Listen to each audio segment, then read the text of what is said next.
Hello, everybody, and welcome to Help Me Pivot, how to turn fear into confidence that creates cash. And good morning, Australia.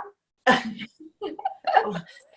want to welcome Melanie Wood. She is an international speaker, and she is going to talk to us about how to become a fearless speaker. So I'm going to have her introduce herself a little bit, and maybe you can tell us, Melanie, how you actually became interested in this topic on teaching people how to become a fearless speaker. Definitely. Thank you so much for having me. I love being able to have opportunities like this to share more about my background, my story, and helping people really be able to pivot as well during this time. But yes, to become that fearless speaker. So yeah, my name is Melanie Wood. I'm the founder and owner of my business Speaking Styles, and I help people to be able to gain more clarity and confidence, find your voice, to be able to talk about yourself, who you are, what you do, and how you help people so that you can help make a difference in the world. And really to go back a little bit around my own journey and what brings me to what I do today and why I do it, is because I used to be in my late teens. I used to be this super fearless person in all areas of my life. Like I would explore, I'd travel overseas. I'm from the UK. I've been living in Australia for 7 years. And I used to be very adventurous and fearless, didn't care what people thought of me. And then I had a one-way ticket actually to America when I was 18. And I was coming to America to do Camp America, and then I wanted to emigrate to the States because I just had been to America. I absolutely loved it, and I wanted to have heat and sun. And in Scotland, you just look out the school window going, there's so much rain and it's so much grey skies, and I just felt like I craved the blue sky every day. And then my one-way ticket to America, I was meant to be leaving in 6 months' time. And then I went on a night out with friends and I met a man, and my one-way ticket to America soon got in the bin. And I ended up settling down and getting married only a couple of years later. And really that's where my fearlessness started to stop. Is because I entered into that relationship and into a marriage that was an abusive marriage. So for 6 years, when I was 18 till I was mid-20s, I really lost that fearlessness of who I was, that adventurous person. I lost my voice because I was in a situation where you didn't use your voice because you just never knew what was going to happen. So really over that time is that I lost so much of a sense of myself. I became quite a fearful person. And then I also looked at committing suicide because I didn't know how to get out of it, but I knew that I couldn't be in it. And I knew one way or another, I just didn't want to be here. And then I was in a workplace, and I was very good at masking. Very good at every day. I would get up, put the mask on, go into work, be this person that everybody expected me to be, come away. And literally for 6 years, I was just living in this place where I didn't actually know who I was. I was putting on this facade for everybody. And then one day my mask slipped because I had a terrible morning, got to work, and these things happen. We're human. And in that particular moment, a co-worker of mine, she took her shoes off, she walked over, she put mine on, and she asked me if I was okay.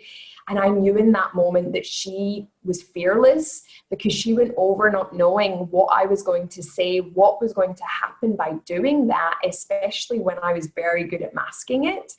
And in that moment, I knew I had to be fearless and say I wasn't okay.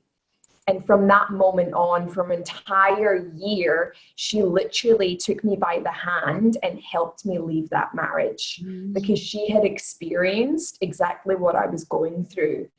So in that moment, I really thought, wow, she's fearless. I've been fearless. I've really trusted and surrendered that she was going to help me, but she never pushed me to do anything that I wasn't ready to do. She was literally just there for me. And then after I left that marriage, I said, right, that's me. I'm ready. I'm ready to take on the world, come back and have adventure. And then I did nothing for 12 years. Like, I did nothing. I hated the world. I was so cynical for what had happened to me. I blamed everybody for everything that had happened. And I might as well still have been in that relationship because I put everything on hold. The only thing that was going for me was my career.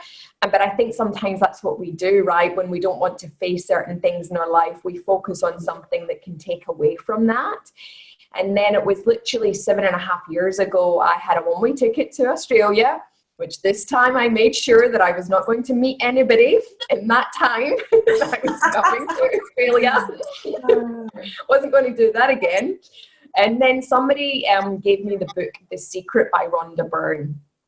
And I had never been exposed to developing of any kind. So then to be given the book, The Secret, that tells you to take responsibility for everything that's happened in your life, when I've never been exposed to that, I read the book and I threw it back at my friend and said, like, what BS is this? Like, seriously, you're telling me to take responsibility for something that I didn't ask for. And anyway, so she said, read it again with an open mind. And then I thought, right, I don't want to be closed-minded. I read it again, watched the documentary, and something shifted for me. And literally something inside just went, there's something in this. If you've got a one-way ticket to Australia, this is your opportunity that you had 20 years ago that's now been placed for you. And I literally was like soaking up all the books that I could find with just spirituality, self-development. And I've been on that journey for the last 7 years. And in that time, I really wanted to overcome my fear of public speaking. And literally I went for it with that as well, overcame that.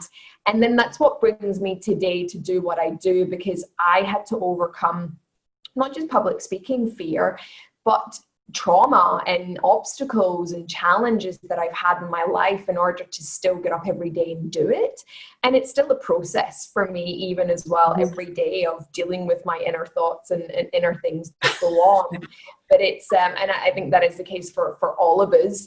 But really it's my passion of really helping people go through that fear and know at the other end of what is actually amazing and the other side of that, because it really is about becoming fearless, not about the ego part of like, I'm going to go out there and I'm going to do it and not have the fear. It's more just around just doing things each day, and you reduce that fear a little bit more each and every single day to really be your authentic self. So that's really a bit of a backstory so that people can understand more of like who I am, what I do, and why I do it as well. So thank you for the opportunity to share that. Yes, thank you. What an inspirational story, and how perfect it is for these times for you to be teaching how to become a fearless speaker, because we all need to pivot right now, right? So many of us are now working from our homes, switching rooms, right? And depending on what's going on, right? We're in different rooms. And some of us are not used to being in this virtual world using our voice like this. And now, however, this is one of the ways to communicate, right? Through Skype, through Zoom, through Microsoft Teams, and you name it, right? So we need to speak, we need to have a voice, and not everybody is used to using their voice, right? And not all of us are used to being on camera either. So that's something new. So give us some tips, or give some tips to us who need to learn to use our voice, and we might have some fear around it, right? Or we need to get that confidence to really speak up and maybe even get on camera. Yeah, absolutely. And the word you use around pivoting And what happens is, and the common mistakes that I see people make is suddenly they've went from all these things in person around team meetings, speaking, networking, and then now they're faced with on camera. And suddenly it becomes this thing of like the camera becomes this foreign object of, what do I do with this thing? Like, I don't understand it. And the thing that I say to people is go, I want you to write down a list of all the things that you are able to do in person. So all of those healthy habits, all of those healthy skills that you already have, let's transfer them and put them on camera. You're still the same person. It's just that you don't necessarily have a physical body in front of you, but you have a person that you're speaking to.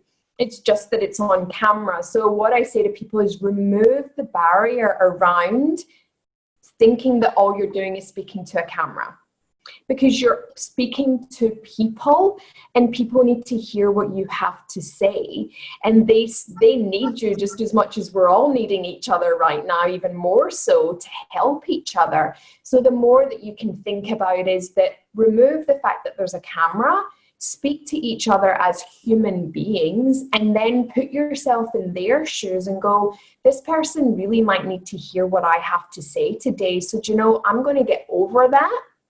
And I'm actually going to put myself in their shoes. So again, it's the same thing as people would have done to potentially speak in person, and certain things they've had to overcome. And I say, and it's really bluntly around, it's not about you and it's about them. Yes. So the more you focus on yourself, the more fear, the more anxiety, the more inner thoughts, because you're too busy focusing on yourself.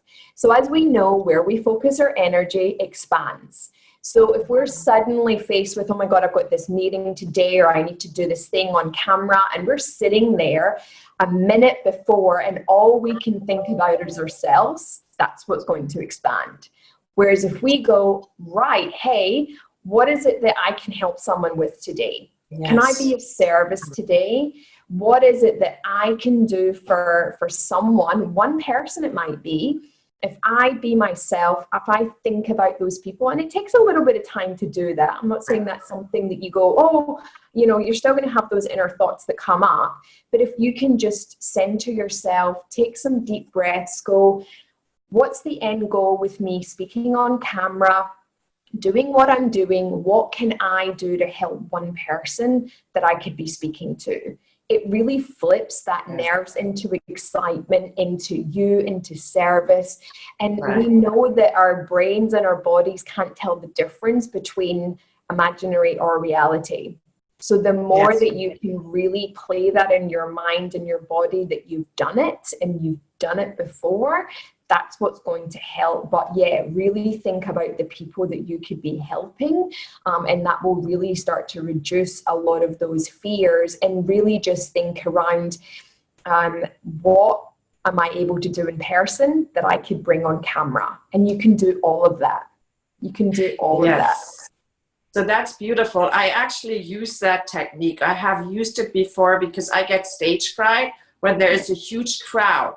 Right, and it has to do with a little bit of a childhood story I have, where a teacher made fun of me, and you know, I developed that fear of speaking. And right now I'm used to speaking, but whenever I see there's a huge crowd, like let's just say a couple of hundred people, to me that's a lot. So I like, ooh, and then I tell myself exactly what you just said. I tell myself it's not about me, it's about them. And that's beautiful. That's a beautiful way to look at it. And it's about being in service, right? But what would you tell people that have to pivot and they're not used to speaking much? However, their new venture might, you know, require speaking, right? I might have sat in a cubicle before, like doing something where I didn't have to speak much, but now I'm pivoting, I'm doing something different, and now, oops, I need to speak more. So how would I get over that fear of using my voice to begin with? What would you advise there?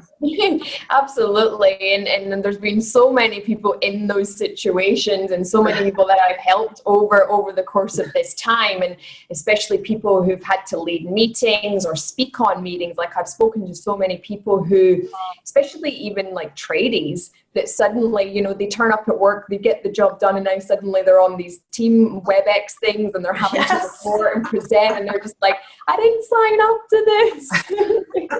Yes. And that really comes down to is humans, right?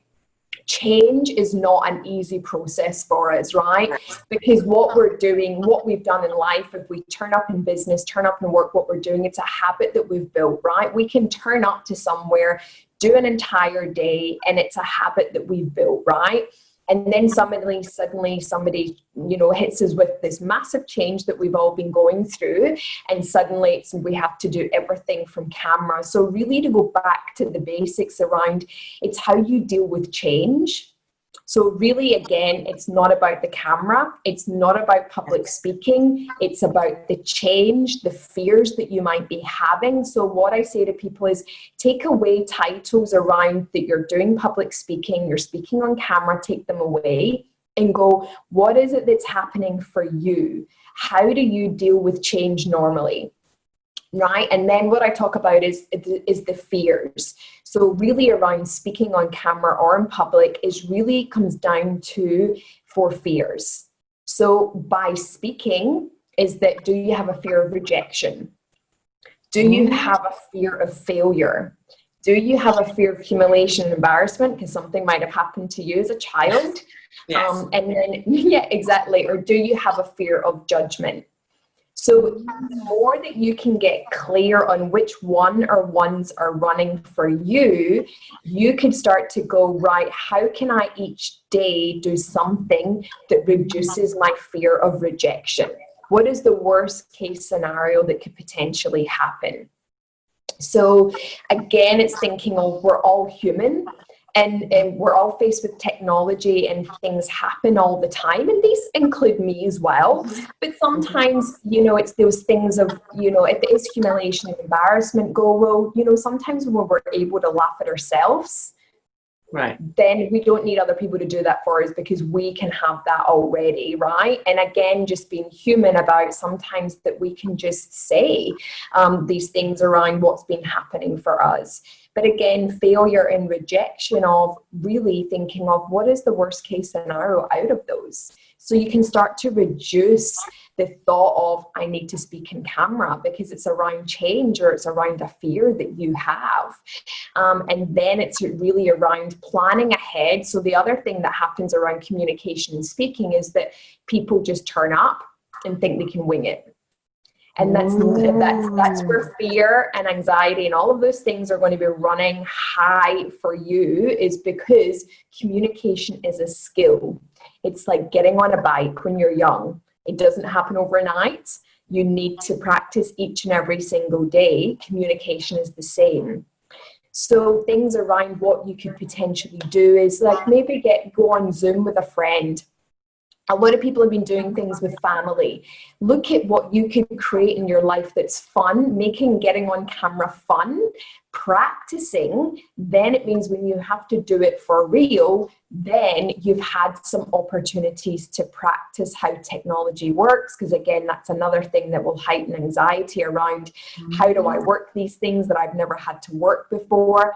Practice beforehand. Sit and look at, right, what would I normally be pitching, presenting, reporting? Could I sit and actually write that out, not as a script, but write out something that then I now have a bit of more structure around what I would be saying, or asking a friend to help you in practicing it, record yourself and practicing. But really, people need to put the work in beforehand to really help and reduce those fears. So there are a couple of things couple of thoughts I just had, and that is, I was always told, be very, very clear in your message, right? That helps. And of course, what you just mentioned, a little bit of planning, a little bit of preparation, and be really clear as to what you want to say. And then even if you mess up and you are nervous, right, just basically tell your audience, right, tell them what's coming up, and that makes you more approachable, right? What are your thoughts on that? Yeah, definitely. Like it is of telling people, and what happens as well, people think I have to give so much value, so much information, and what we do is we forget that the audience only needs little bite-sized chunks. Yes. So I talk about chunking. So go with maybe like your intro, 3 key areas or 1 key area that you want to cover, and then think of summarizing it and then wrapping it up and ending, right? So once you have the structure for you, it's easier for you to remember, and you're not going to get caught up and lose your words, and your audience is then going to follow that structure and understand the clarity and the structure and the process of what you're saying. And that's where clearness and clarity come from as well, by using the chunking method.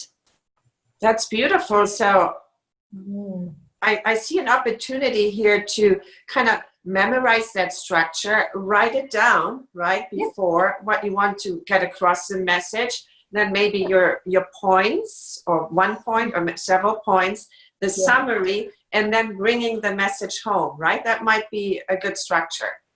Definitely. And you could write that on a notepad. And I say to people, what people don't see on camera is that then people either they try, and I've done it before years ago when I first started doing this, is like, you'd kind of put your script up under the camera and then nobody would notice, but people do, because they can tell that you're looking at something else. So I say to people, have your notebook and just let your audience know, like, I'm looking down, I'm just allowing you to just take in what I've said. I've got a lot of things that I want to cover, and I'm just checking my notes, because when we look away from the camera and we don't tell people could be going, are you checking your phone? Like, what are you doing? Yes. When you tell people, I say that's that human element of, if you're speaking to everyday people and you're an everyday person, tell people that you're just checking notes to make sure that you're wanting to cover, because you've put in the effort to plan ahead. And I really have a lot of things here that I want to go through, and I'm just checking. It allows your audience to digest. You get to pause and breathe, and you get to know where you're at, but you just tell people that. Because if you were doing something in person, they'd see the verbal cues and the non-verbal cues, whereas when we're on camera, they don't. And don't try to be somebody that you think you should be because you're on camera. Just tell people and be human about it. Tell them. So I love that. And would you not say that there is a huge need right now to be that fearless speaker, with us, a lot of us sitting at home, and so it's really important for us to use that voice. So there's a lot of opportunity right now, right, in using that voice and developing a business and getting online and getting into this virtual world. And that actually means that there's a huge need also for people like you, right, teaching us on how to be a fearless speaker. Now, what I'm always interested in is, I don't want to be a boring speaker, right? So how do I keep the interest of my audience? How do I keep them like watching my video or watching what I'm telling them? Yeah. So what I say to people is, if you've heard of the KISS method, so keep it simple. Whatever you want to use as the last S is up to you. So keeping it simple is how you keep your audience engaged. So keeping it short, to the point, simple. Don't overvalue as an overgive, because again, we don't need to. And it's the things that I teach people is, the more you feel you need to give, the less your audience will stay engaged, because it's too much, it's overwhelming. And you then get too lost in your own head with so much that you need to give. So when we really keep it simple, when we as well engage with your audience through questions and comments and chat boxes, like, that's the real good thing around. People then go, how do I engage with people on Zoom or WebEx? You've got a chat box. So go out of the box and create something in order to gain achievement. So it could be things around slides. So I've used slides where I do boxes and they're numbered 1, 2, 3, 4 with obviously text in there. And I'll say, I just want to find out where everybody that's on this call, where you're at, put in the chat box 1, or you might be across the board, because I'd love to just get a feel. So people don't have to write sentences, they're writing numbers, but you can actually find out where your audience is at. So using outside of the box things to keep engagement through technology, when you don't get the in-person, using the comment boxes on social media, but really thinking of what could I be asking people and asking them to put in the comments. That will keep people engaged because they're doing something. So everything needs to be tangible. People need to walk away and go, I could use one of those things and I could start doing that today, right? So tangible, keeping it simple.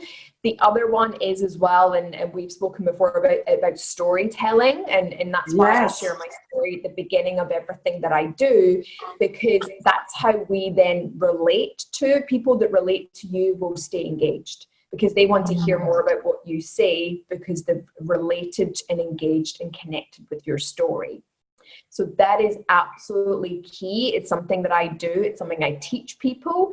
And what happens is you reduce the know, like, and trust effect by 6 months. Because as soon as somebody feels your story and connects with you, they're more likely to listen to your tools, strategies, value, content, information, and then more likely to then connect with you and stay connected. So storytelling is so, so important. So be vulnerable, right? Share your story, be vulnerable, and connect.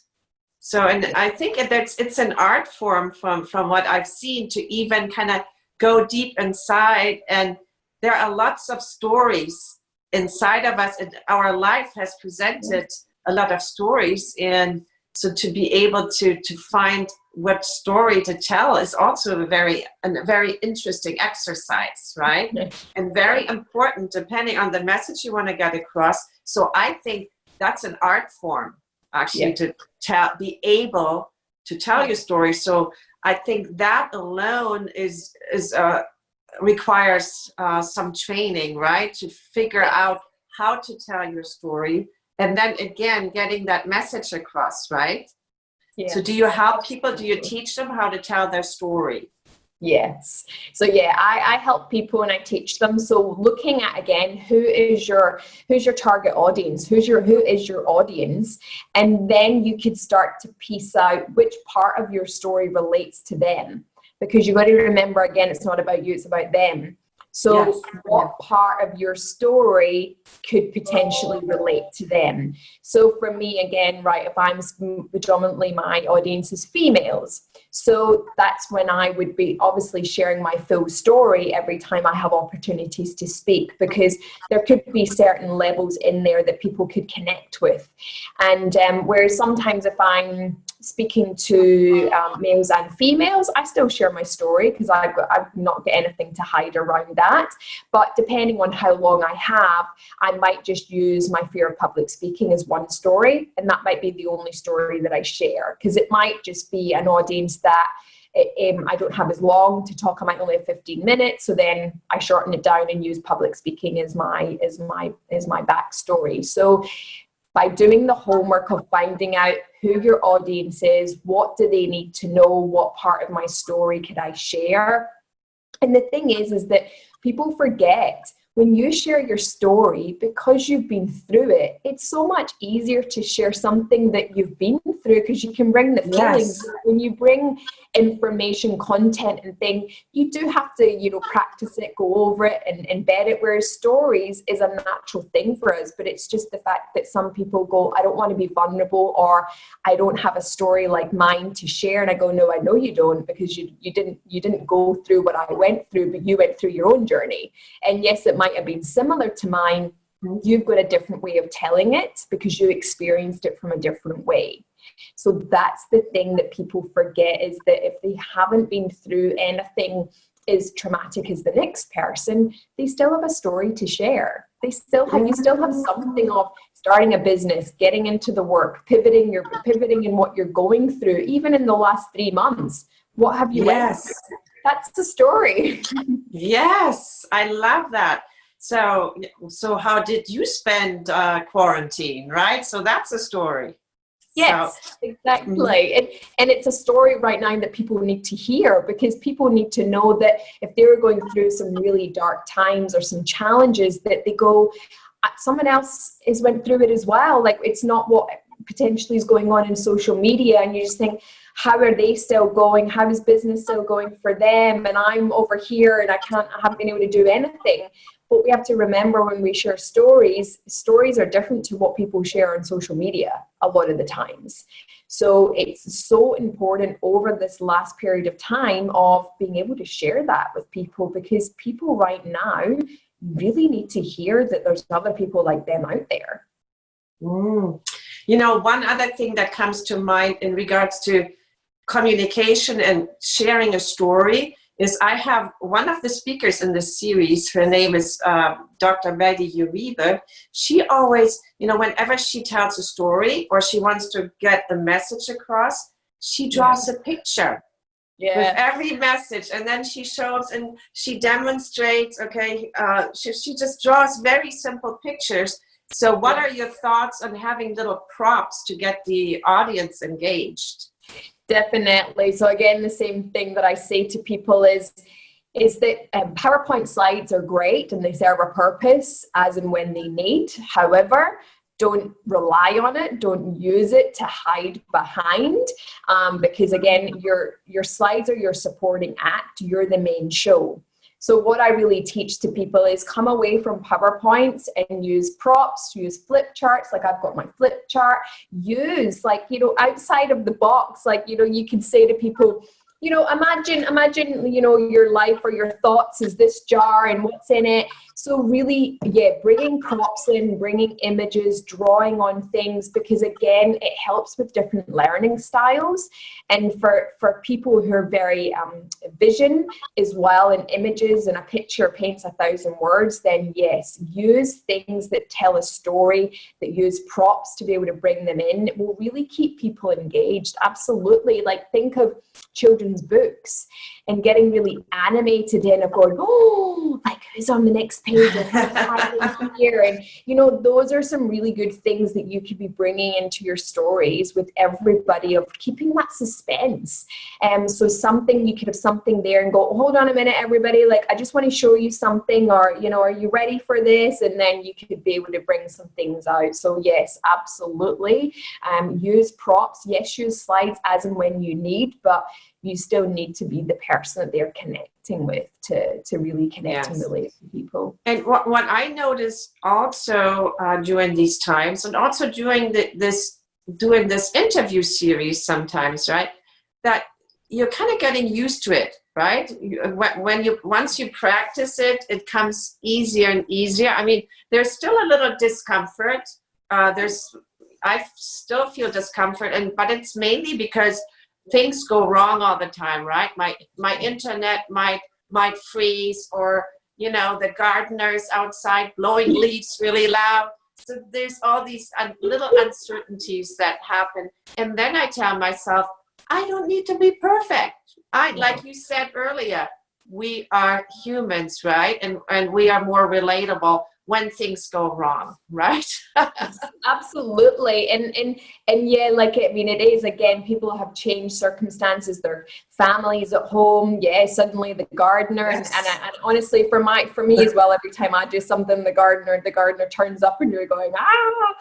And then sometimes, like, I've been saying I'm going to go live at such and such a time, the gardener will turn up and do the blowing, and I just put on and say, hey guys, I'm going to be 5 minutes behind because the gardener's here, and actually, I'm not going to block that out, so I'll be 5 minutes. And again, it's the same thing, just saying to people, like, Yes. if you're in a team meeting, well, you mute yourself, right? So that people Right. don't hear the background noise. But again, is that we can't control it, but we have to remember that everybody's in the same situation as you. Yes. And Yes. I heard a story from someone that I'd met for coffee, and his CEO of the organization was obviously leading a very large WebEx team meeting. And honestly, one of his kids came in, where he was, and he was starting to get really embarrassed about it and trying to get the child out. And, and it's interesting because obviously as a CEO, and you think, oh, wow, like his whole team got to see he's just human like everybody else. But then there's the other part of it where he felt so embarrassed that because he has a title, right? And this is the thing I say to people, is that it doesn't matter what title you have. When things go wrong, you're human like the rest of us. So it's just remembering. And what he said was, as his boss, he said, I actually felt so much more connected to him because he suddenly went, these things happen to everybody. And it's like, well, yeah, because everybody's the same and everybody's human. So the more that you can share, children coming in, like clients that I've had, suddenly, a child comes in and they get all embarrassed and I just go, bring them in, let them sit in your knee. Yes. I love it that I get to, I said, I don't have kids. So it's been really beautiful to then engage more with my clients and find out more about their family and their child and their children, and find out it's been really, really nice. And I think it's the fear for them that it is for me. But I think as well as like when we can be empathetic and compassionate to people's circumstances of, again, be human. The gardeners turned up, technology things. And again, if we just say it, don't hide it. Just say, oh, these things happen and we're human. That's beautiful. Yes. And you are providing a huge service right now with giving all these tips. So one question, I have one last question for you that I ask all of my speakers and all of my experts. So what would the 100-year-old Melanie tell the present Melanie? So what message would your older self give your younger self? She would definitely say is that go for it. Don't, because again, I've got the fear going to next level and things that I'm working on, and I'm going through that process.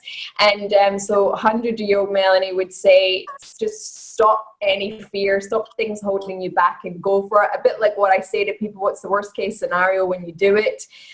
Is just absolutely go for it, believe in yourself, and actually surrender and trust in the process of where you're meant to go. I don't need to see the whole staircase. I just need to take the first step and keep doing that. So I know that that's what she would say, is don't care what other people think of you. Go out and do it, because you have something and this is where you're going, and believe in that process. So yes, so you should definitely be out up there going, just you do that. No, that's beautiful. Don't care what other people think about you. Go for it anyway. That's beautiful. So where can people find you? I want to be a fearless speaker like you. Yeah. How definitely. can I find you? So on social media, it's either Speaking Styles or Melanie Wood. And I also have a closed Facebook group as well where I do weekly training. So again, that's part of my Speaking Styles page. But yeah, search for Speaking Styles or Melanie Wood and you'll be able to come across me and follow me and connect with me, and and get some more tips and tools to help you to be a fearless speaker. And you have some tools on your website that I can download? Yeah, so I have a freebie on there around speaking and storytelling. There's a free PDF, and it takes you from a caterpillar to a butterfly of how to transform and become a fearless speaker. And also with that, there's 3 videos that come along with the email to you of me talking you through the PDF as well, and going through the 3 stages of the caterpillar to the cocoon to the butterfly as well. So that's a free PDF on my website. And again, I have a facility on there to book in for a free Find Your Voice strategy session as well. If anybody would like to just have a little bit more help, then connect with me there as well. Beautiful. From the caterpillar to the butterfly. We can all use that. Thank you so much. This has been so helpful. And I can't wait to download that guide that you have. And I hope that I will see you again soon and we can chat again. And thank you so much for your help today.